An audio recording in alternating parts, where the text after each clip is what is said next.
नमस्कार, आप देख रहे हैं स्पेशल रिपोर्ट और आपके साथ में विजेंद्र सोलंकी। भारत और चीन अगर एक साथ आ जाएं तो एशिया पूरी दुनिया पर आर्थिक हुकूमत कर सकती। लेकिन चीन की विस्तारवादी सोच भारत की वसुधैव कुटुंबकम की सोच के साथ दूर दूर तक मेल नहीं खाती। यही वजह है कि दोनों देशों के बीच लगातार जंग जैसे हालात बने रहते हैं, क्योंकि चीन लगातार अतिक्रमण करता है और भारत के कई हिस्सों को अपना बताता है।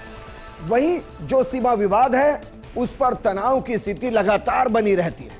लेकिन क्या मोदी के आने के बाद चीन को एहसास हो गया कि उसकी विस्तारवादी सोच भारत के आगे अब चल नहीं पाएगी? और क्या इसीलिए अब चीन अपने उन जगहों से पैरों को वापस खींच रहा है जहां वो आकर टिक गया था और भारत को चुनौती दे रहा था? क्या भारत के आगे चीन ने वाकई में घुटने टेक दिए हैं, या फिर अमेरिका के खिलाफ भारत और रूस की रणनीति में चीन भी भागीदार बन गया है? आज हम आपको बताएंगे चीन की चाल भारत के साथ या भारत के खिलाफ, क्योंकि क्या वाकई में ड्रैगन डर गया है और उसने अपने पैरों को पीछे खींच लिया है।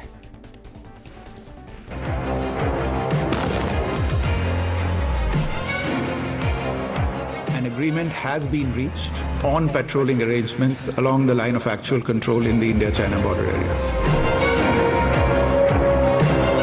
भारत माता की! भारत माता की!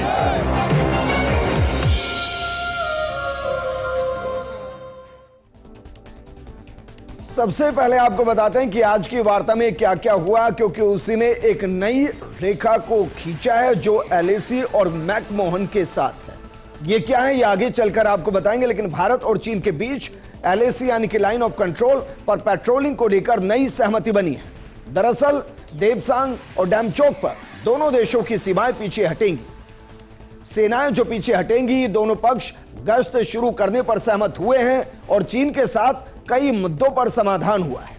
एलएसी पर फिर से गश्त शुरू करने पर सहमति बन गई है। लेकिन यह इकलौती विवादित जगह नहीं थी जहां दोनों देशों की सेना आमने सामने थी और दोनों देशों के बीच टकराव की स्थिति बनी हुई थी। सबसे पहले तो जरा यही देखिए कि भारत चीन के साथ कितने किलोमीटर की सरहद को शेयर करता है, और यह है 3488 किलोमीटर। जब आप भारत के पड़ोसी देशों को देखेंगे तो इतनी लंबी सीमा किसी के साथ नहीं, सिर्फ बांग्लादेश के साथ 4096 किलोमीटर है, जबकि म्यांमार के साथ 1643, भूटान के साथ 699, नेपाल के साथ 1751 और पाकिस्तान के साथ 3333। लेकिन अब हम आपको बताते हैं कि इससे पहले कहां कहां पर दोनों के बीच में विवाद बना हुआ था, और विवाद जहां था, जहां सहमति बनी, वो जगह कौन कौन सी है जरा देखिए। जहां कुछ साल पहले तक विवाद था, या कहें कि जो गलवान घाटी में हुआ उसके बाद जहां विवाद पैदा हुआ और जहां सहमति बनी है, उनमें से पहली जो जगह है वो पैंगोंग एरिया है, यानी कि फिंगर एरिया, जो 8 फिंगर्स के अंदर बाकायदा पैंगोंग लेक जो है वो डिवाइडेड है और उसमें भारत 4 फिंगर तक अपना कब्जा अभी भी बनाए हुए है। 8 फिंगर तक पेट्रोलिंग करता है और चीन 8 फिंगर के बाद, आपको ध्यान होगा कि गलवान घाटी के अंदर जो घटना घटी थी वो दरअसल PP4 जो विवादित जगह है उसके पास घटी थी, और विवादित जगह चीन की तरफ से, भारत की तो वो जगह है ही, लेकिन चाइना जो अपनी सेना को वहां लेकर आ गया था, फिलहाल वहां भी पहले जैसी स्थिति बन गई है, इस पर सहमति बन गई है। इसके अलावा गोगरा पॉइंट जो PP17 है उस पर भी सहमति बन गई है, और इसके अलावा जो सहमति बनी है वो सहमति बनी है हॉट स्प्रिंग पर जो कि PP15 के नाम से है, और दोनों देशों के सैनिक यहां पीछे हट चुके हैं और पहले वाली स्थिति के अंदर आ चुके हैं। लेकिन बीजिंग के अंदर जो बैठक लगातार चली, क्या उसी का ये एक्शन है जो एलएसी पर दिखाई दे रहा है? इसको भी जरा समझिए, क्योंकि भारत और चीन के बीच 29 अगस्त को 31वीं बैठक हुई थी। यह बैठक सीमा मामले को लेकर बीजिंग में हुई थी और दोनों देशों ने सीमा इलाके में शांति कायम करने का फैसला किया था। दोनों पक्षों ने एलएसी की स्थिति पर भी चर्चा की थी। राजनयिक और सेना चैनल्स के माध्यम से संपर्क बढ़ाने पर भी सहमति बनाई गई थी। लेकिन ऐसा नहीं है कि चीन और भारत के बीच जो तनातनी है, जो तनाव की स्थिति है, जो जंग से हालात बने रहते हैं, वो गलवान घाटी के बाद शुरू हुए। इसका एक लंबा चौड़ा इतिहास है। उस इतिहास को जरा समझिए, उसके बाद आप ये तय कर पाएंगे क्या वाकई में चाइना ने जो किया है वो भारत के साथ संबंध सुधारने के लिए किया है, रूस के प्रेशर की वजह से किया है, अमेरिका को आंख दिखाने के लिए किया है, या चाइना के अंदर कुछ और ही चल रहा है। दरअसल दोनों देशों के बीच सीमा पर तनाव और युद्ध की पृष्ठभूमि बेहद पुरानी है।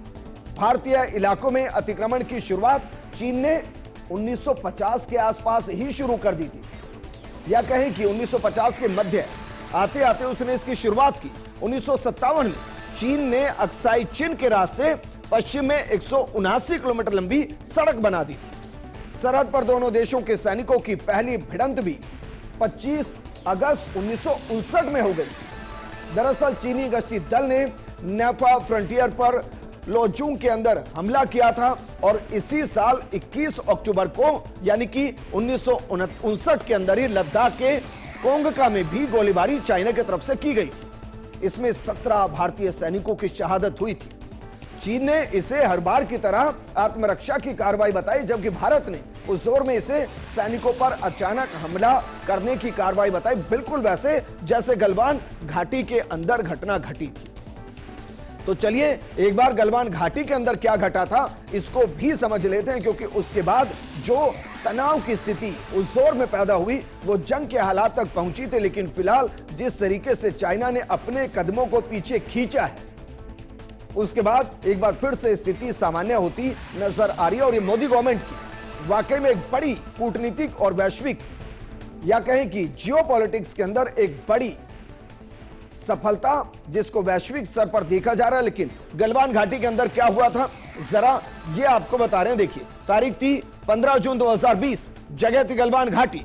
घटना क्या घटी, चीनी सैनिकों ने समझौता तोड़ दिया था, सीज फायर का उल्लंघन कर दिया था, बाकायदा भारतीय सैनिकों के ऊपर हमला किया गया था। और इस हमले का परिणाम क्या रहा था, 20 भारतीय जवान शहीद हो गए थे, जबकि 60 चीनी सैनिक इस घटना के अंदर मारे गए थे। और इसके बाद चाइना को शायद एहसास हो गया था कि अगर वो भारत से टकराएगा तो ये भारत वो भारत नहीं जो मार खा के बैठ जाएगा, ये भारत जवाब देगा। और जवाब कुछ इस तरीके से देगा कि चीन को इसका और ज्यादा नुकसान उठाना पड़ेगा। और यही वजह कि एलएसी पर जो तनाव की स्थिति पैदा हुई, चाइना ने जितने सैनिकों को वहां लगाया उससे ज्यादा संख्या में भारत ने अपने सैनिकों को लगाया।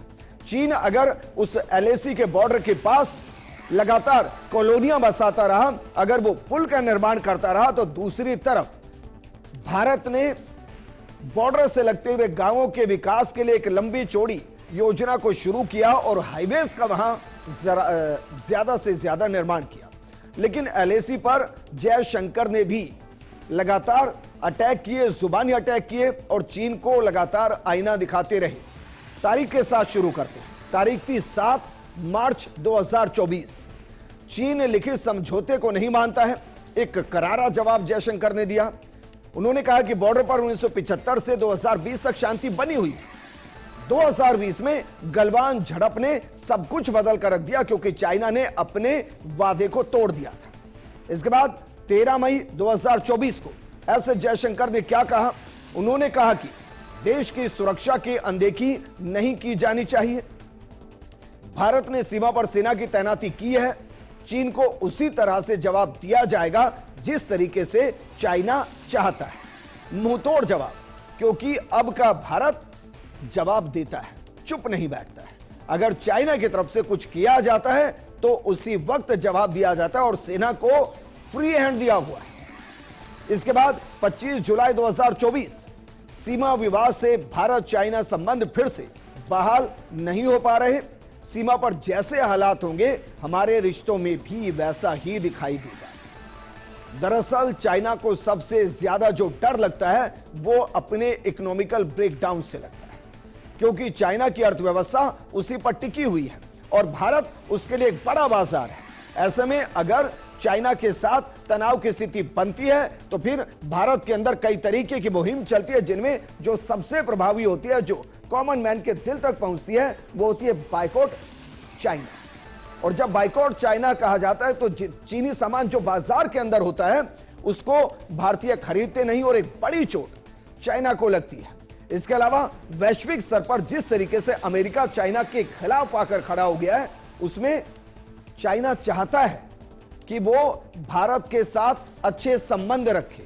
इसमें रूस एक बड़ी भूमिका निभा रहा है, या कहें कि जो ब्रिक्स सम्मेलन है जिसमें प्रधानमंत्री मोदी जा रहे हैं, क्या उसको मजबूत करने में भी सीमा विवाद का खत्म होना जरूरी है। बहरहाल क्या वाकई में शांति समझौता है? तो चलिए आपको यह भी बताते चलते हैं कि शांति समझौते का भारत और चाइना के बीच में इतिहास क्या रहा है। आपको याद होगा 1962 की जंग, और इस जंग के बाद भारत और चीन के रिश्तों में खटास आ गई थी। 1988 में उस वक्त के प्रधानमंत्री राजीव गांधी ने चीन का दौरा किया था, और इस दौरे ने रिश्तों को बेहतर करने में एक बड़ा रोल अदा किया था। दोनों देशों के बीच सुधरे रिश्तों का ही नतीजा था कि 1993 और 1996 का समझौता हुआ। 1993 में भारत के तत्कालीन प्रधानमंत्री पीवी नरसिम्हा राव ने चीन का दौरा किया, और उस समय ली पेंग चीन के प्रधानमंत्री थे। उसी दौरे में यह समझौता हुआ जिसमें तय किया गया कि कोई भी देश एक दूसरे के खिलाफ बल या सेना का इस्तेमाल नहीं करेगा। साथ ही यह भी तय हुआ था कि अगर किसी देश का जवान गलती से, शब्द इस्तेमाल कर रहा हूं मैं, गलती से एलएसी पार कर भी गया तो दूसरा देश उनको बताएगा और जवान फौरन अपनी तरफ लौट आएगा। इसी समझौते में यह भी कहा गया कि अगर तनाव बढ़ता है तो दोनों देश एलएसी पर जाकर हालात का जायजा लेंगे और बातचीत से हल निकालेंगे। इसके अलावा सैन्य अभ्यास से पहले जानकारी एक दूसरे को दी जाएगी, ये बात भी समझौते के अंदर लिखी हुई थी। इस समझौते पर भारत की तरफ से तब के विदेश राज्य मंत्री आर.एल. भाटिया, जबकि चीन की तरफ से उप विदेश मंत्री तांग जियाशुआन ने दस्तखत किए थे। लेकिन गलवान घाटी के दौरान ये तमाम जो वादे थे, जो एक कॉन्ट्रैक्ट था, वो पूरे तरीके से ब्रेक डाउन किया गया और उसको चाइना की तरफ से किया गया। वो ना सिर्फ भारतीय सीमा के अंदर घुसने की कोशिश कर रहे थे, जो बफर जोन होता है, नो मैन जोन जो कहलाता है, उसके अंदर चाइना तेजी से घुसने की कोशिश कर रहा था। भारत ने जब उनको वापस जाने के लिए कहा तो उन्होंने भारतीय सैनिकों पर हमला किया और भारतीय सैनिकों ने फिर जवाब दिया। चाइना चाहता तो गलवान में जो हुआ उसको रोक सकता था, लेकिन शायद चाइना को लगा कि उसकी विस्तारवादी सोच को आगे बढ़ाते हुए उन जगहों पर कब्जा किया जा सकता है जहां नो मैन जोन है। लेकिन भारत ने जिस तरीके से रिएक्ट किया, उससे शायद चाइना को एहसास हुआ कि उसने एक बड़ी गलती कर दी है। लेकिन 1962 के बाद दोनों देशों के बीच कई बड़े विवाद रहे हैं। वो बड़े विवाद कौन कौन से हैं, ये भी हम आपको समझा रहे हैं, जरा समझिए।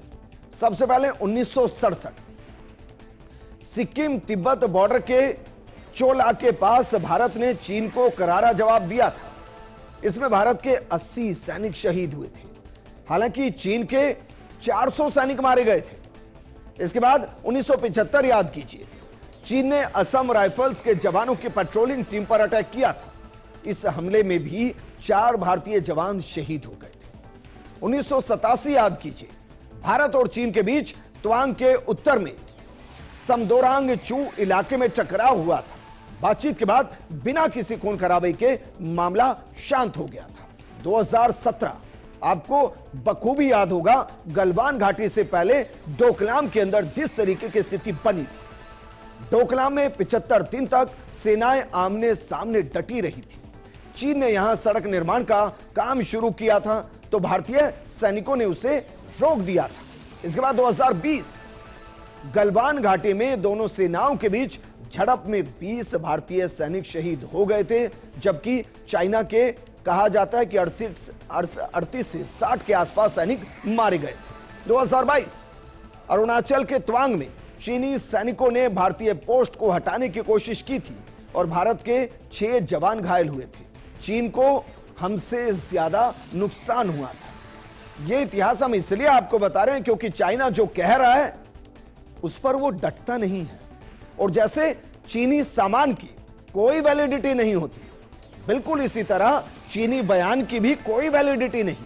ना जाने कब मुकर जाए और कब पीठ में छुरा घोंपने का काम चाइना कर दे। आपको ध्यान होगा, जिस वक्त सबसे पुरजोर तरीके से हिंदी चीनी भाई भाई का नारा लगा था, उसी नारे के बीच में जंग हो गई थी और यह भारत और चीन का इतिहास है और मोदी सरकार इसको बखूबी जानती है। इसीलिए जब 7 जगहों से चाइना ने अपने पैरों को पीछे खींचा तो भारत की तरफ से बयान आया कि वो चाइना का भरोसा नहीं करता है। लेकिन फिलहाल की स्थिति में चाइना अगर वापस लौट रहा है, नो मैन जोन्स वापस क्रिएट हो रहे हैं, विवादित जगहों पर बातचीत से समझौते के जरिए समाधान निकल रहा है, तो भारत इसका स्वागत करेगा।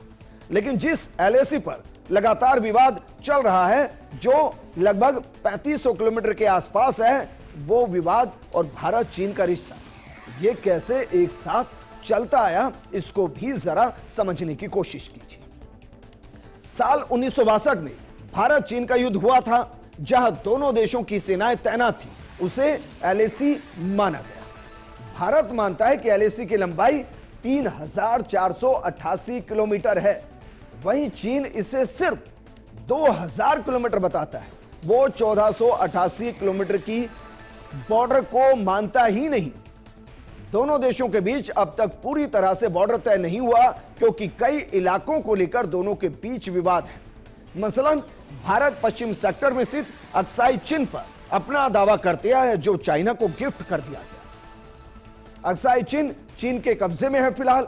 वहीं पूर्वी सेक्टर के अंदर चीन अरुणाचल प्रदेश पर अपना दावा करता है। चीन इसे दक्षिणी तिब्बत का हिस्सा बताता है, जो कि भारत का अभिन्न अंग है, अभिन्न अंग था और अभिन्न अंग रहेगा। ये चीन को समझना पड़ेगा, आज नहीं तो कल समझना पड़ेगा। हालांकि एलएसी मैकमोहन रेखा पर आधारित है। आपको ध्यान होगा 1914 के आसपास एक अंग्रेजी अफसर था जिसका नाम था हेनरी मैकमोहन। उसी ने तिब्बत के प्रतिनिधि के साथ शिमला समझौता किया था और इसी के तहत दोनों देशों को बांटने वाली रेखा को मैकमोहन कहा जाता है। उसी अधिकारी के नाम से इसको जाना जाता है। हालांकि इसको लेकर एक बेहतरीन टिप्पणी पंडित जवाहरलाल नेहरू ने की थी। एलएसी के बारे में पंडित जवाहरलाल नेहरू ने कहा था कि एक मोटी नींव से खींची गई रेखा है और इसीलिए कहा जा सकता है कि किस पहाड़ या नदी नाले से गुजरती है, यह समझना बेहद मुश्किल और इसीलिए लगातार विवाद बना हुआ है। लेकिन भारत की जमीन और चीन का विवाद यह अपने आप में एक इतिहास है और कहां कहां यह विवाद है, इसको जरा समझने की कोशिश कीजिए। सबसे पहले बात करते हैं पहली, पैंगोंग तसो झील लद्दाख के अंदर जो है, इसको लेकर विवाद है। विवाद क्यों? क्योंकि यह झील 134 किलोमीटर लंबी है, जो हिमालय में करीब 14,000 फीट की ऊंचाई पर स्थित है और इस झील का 54 किलोमीटर क्षेत्र भारत और करीब 90 किलोमीटर क्षेत्र चीन में पड़ता है। एलएसी भी इसी झील से गुजरती है और इस वजह से यहां कंफ्यूजन बना रहता है और दोनों देशों के बीच विवाद बना रहता है। दूसरा, गलवान घाटी जो लद्दाख के अंदर ही है। गलवान घाटी लद्दाख और अक्साई चिन के बीच स्थित है, जहां पर एलएसी अक्साई चिन को भारत से अलग करती है और यह घाटी चीन के दक्षिण शियांग और भारत के लद्दाख तक फैली है। जून 2020 में गलवान घाटी में हिंसक झड़प हुई थी। तीसरी, डोकलाम जो कि भूटान के अंदर है।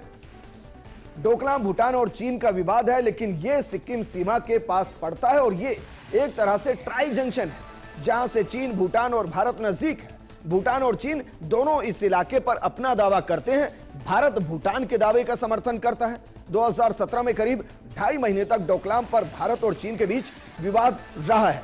चौथा है तवांग, जो अरुणाचल प्रदेश का हिस्सा है। अरुणाचल प्रदेश में पड़ने वाली तवांग पर चीन की नजरें हमेशा से रही है। तवांग बौद्धों का प्रमुख धर्म स्थल है। इसे एशिया का सबसे बड़ा बौद्ध मठ भी कहा जाता है। चीन तवांग को तिब्बत का हिस्सा बताता रहा है। 2014 में जो समझौता हुआ था उसमें तवांग को अरुणाचल का हिस्सा बताया गया, लेकिन 1962 की जंग में चीन ने तवांग पर कब्जा कर लिया। युद्ध विराम के तहत उसे अपना कब्जा छोड़ना पड़ा था। इसके अलावा पांचवा है नाथुला, जो कि सिक्किम का हिस्सा है और नाथुला हिमालय का एक पहाड़ी दर्रा है। यह भारत के सिक्किम और दक्षिण तिब्बत की चुंबी घाटी को जोड़ता है। यह 14,200 फीट की ऊंचाई पर है और भारत के लिए इसलिए अहम क्योंकि यहीं से कैलाश मानसरोवर यात्रा के लिए तीर्थयात्री गुजरते हैं। नाथुला को लेकर भारत और चीन में कोई विवाद नहीं, लेकिन यहां भी कभी कभी भारत और चीन की सेनाओं में झड़पों की खबरें आती रहती है और यह कुछ नया नहीं है, क्योंकि चीन लद्दाख को अपना हिस्सा बताता है। चीन ने कश्मीर में 370 हटने के बाद दिसंबर 2023 में सुप्रीम कोर्ट के फैसले की निंदा की थी। चीन ने कहा था कि इस फैसले का बीजिंग पर कोई फर्क नहीं पड़ता। भारत चीन बॉर्डर का पश्चिम हिस्सा हमेशा से चीन का रहा है। उसने कभी भी भारत के एक तरफा और अवैध तौर पर स्थापित लद्दाख को मान्यता नहीं दी। भारतीय सुप्रीम कोर्ट के फैसले से सच्चाई नहीं बदल सकती कि सीमा का पश्चिमी हिस्सा चीन का है। अब चीन इसको माने या ना माने, सच्चाई है कि लद्दाख भारत का अभिन्न अंग था, है और रहेगा। लेकिन जिस एलएसी को लेकर विवाद है, ये एलएसी क्या है, ये भी समझिए। दरअसल एलएसी भारत चीन के बीच कभी भी कोई आधिकारिक सीमा नहीं रही और इसी वजह से चीन बड़े तरीके से विरोध करता है। इसकी वजह भी चीन है। चीन किसी रेखा को सीमा नहीं मानता। 1962 की जंग में चीनी सेना लद्दाख और तवांग तक अंदर घुस आई थी। बाद में जब युद्ध विराम हुआ तो तय हुआ कि दोनों देशों की सेनाएं जहां तैनात है उसे ही एलएसी यानी कि लाइन ऑफ एक्चुअल कंट्रोल माना जाए। यह एक तरह की सीज फायर रेखा है, सरहद नहीं है। लेकिन इसके अलावा भारत और चीन के बीच कब कब समझौते हुए हैं? ऐसा नहीं है कि फिर से समझौते हो रहे हैं। पहला समझौता कब हुआ, जरा इसको समझिए कि कब कब समझौते हुए और चाइना ने कब कब इनका उल्लंघन कर दिया है। अगर बात की जाए पहले समझौते की तो देखिए, पहला समझौता 1993 में, दूसरा समझौता 1996 में, तीसरा समझौता 2005 में, चौथा समझौता 2012 में, पांचवा समझौता 2013 के अंदर हुआ है। और यह दुनिया की सबसे विवादित जगह है। लेकिन अब हम आपको एक तस्वीर दिखा रहे हैं। चाइना जो कर रहा है उसके पीछे की वजह क्या है? उसके पीछे की वजह है दरअसल ये, क्योंकि ब्रिक्स सम्मेलन होना है। प्रधानमंत्री मोदी रूस की यात्रा पर निकलेंगे और ब्रिक्स के अंदर कौन कौन है देखिए। ब्रिक्स में ब्राजील है, रसिया है, इंडिया है, चाइना है और साउथ अफ्रीका है। अब साउथ अफ्रीका और ब्राजील को छोड़ दीजिए, 3 मोस्ट पावरफुल कंट्री ब्रिक्स का हिस्सा है और रूस के अंदर प्रधानमंत्री मोदी जा रहे हैं। तो क्या इस ब्रिक्स सम्मेलन में प्रधानमंत्री मोदी जो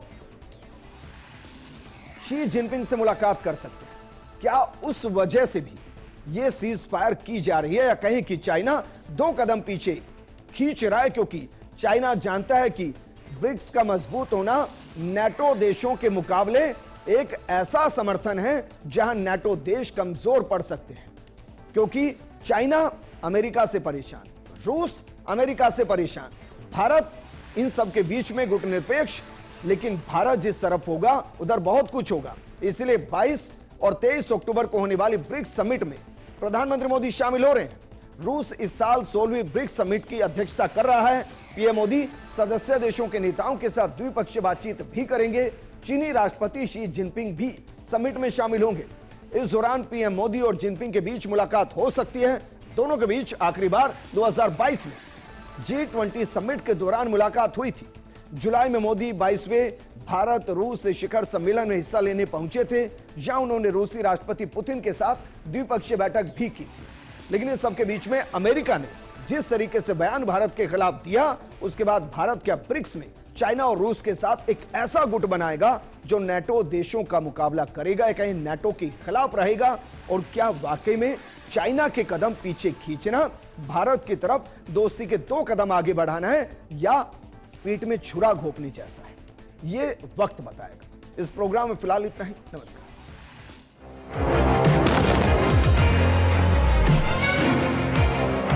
An agreement has been reached on patrolling arrangements along the line of actual control in the India-China border areas.